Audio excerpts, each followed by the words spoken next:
If I may come in Yes. here, Mr. Ferry, you're talking about comparisons here. So let's look at a statement credited to the Minister of Finance when she sat before the Senate committee to discuss about funding.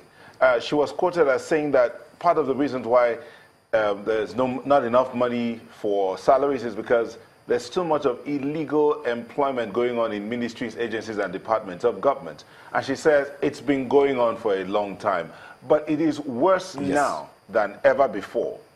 How do you react to that? Well, I'm not seized of that report, so I wouldn't be in a position to comment on that. I'm just hearing it from you. You're just hearing it from me. Yes, I'm not seized of that report. I'm sorry. Mr. Ferry, I don't know if our producers can play that report for you so that you can see it yourself. But let's put that aside and look at it from this other angle. You said something that the fight against corruption is going on. But is it about display of ostentatious wealth or about prosecution and convicting of people that are supposed or said or alleged to have been corrupt in one way or the other? Yes, I just want Nigerians to understand something.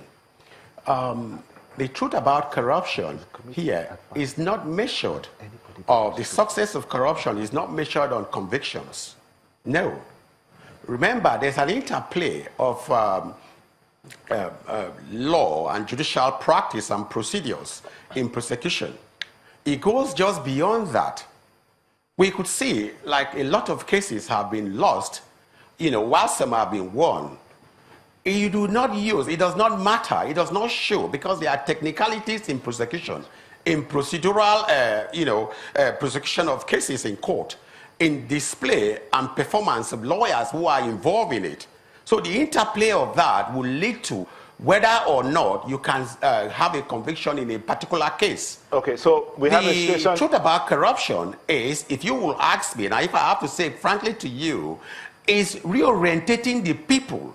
That is the most important thing. It's not about how many jails are built and how many prisons are built to put people away and lock them up. So the most important thing is trying to make people realize that it is wrong to be corrupt.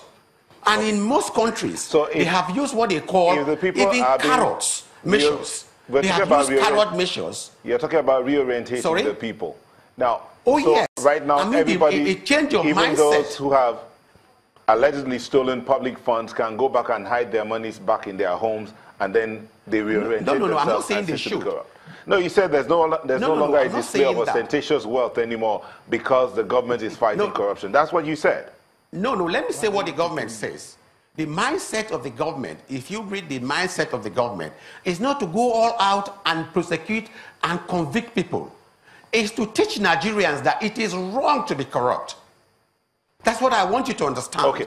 What the government wants to do is to tell Nigerians, please, let us live a good life. Let us not be corrupt. Let us not take away what belongs to the public, what belongs to Nigeria for our personal gain. They are trying to teach Nigerians that corruption is bad. Okay. And I think that's a lesson Nigerians should learn. Okay, Mr. Ferry, it is not just alone to go all out, arrest everyone. I'm not for such things. And I don't stand for that. While I support prosecuting those who have been found corrupt or been alleged to have been corrupt, I do support that. But I do not think emphasis should be on prosecution and convictions. Okay, Mr. Ferry, we'll have to go on a break here. Changing the mindset of Nigerians. All right, Mr. Ferry, we'll have to take a quick break here. When we'll come back, Mr. Anene will respond to some of these things you said. Back to Sunrise Daily. It's our concluding moments now on the program. Gentlemen, you've both got 60 seconds to just give us your concluding thought. Mr. Anene, let me start with you. He says, yes, we're indeed fighting corruption. How do you close? Yeah, Chamberlain, thank you once again.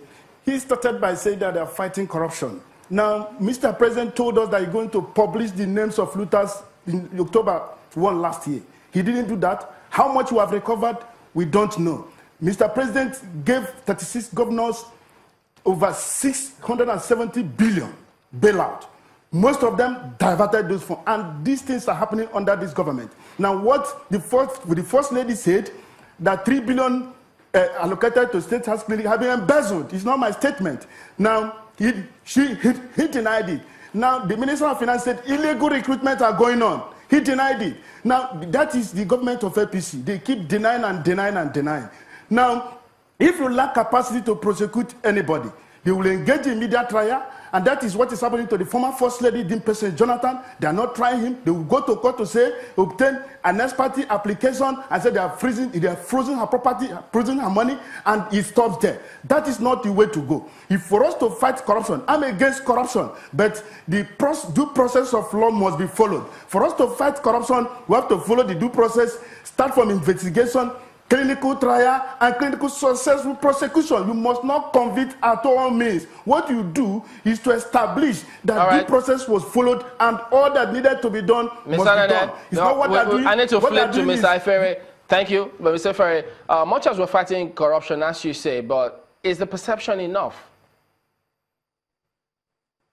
Oh, yes. I think what I expect the public to do is to imbibe the ethical education this government has been trying to give out to people, that corruption is bad. And also, I expect people to take a lesson from it and at least change their attitude towards corruption, towards having those tendencies to be corrupt, wherever it is, both in public and private life. And also expect people to build that trust in the government, to see much more than political inclinations based on political leanings and sentimental attachments to perhaps where you come from or the political party you belong in guiding their perception of this government. They should try as much as possible to have trust in this government. What the government has said is, listen, let us change our life. Let's change our attitude.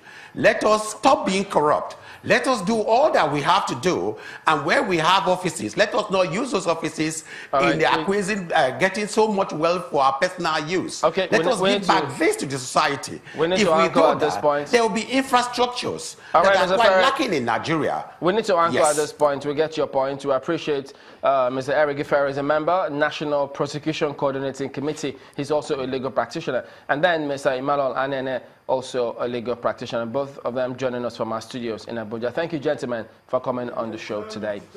Well, that's the show today. We thank you all for watching. We'll see you next week. I'm Chamberlain Uso. Thanks for watching. See you much later on State of the Nation. I'm Gimba Umar. And I'm Neo Taigwe. Bye-bye.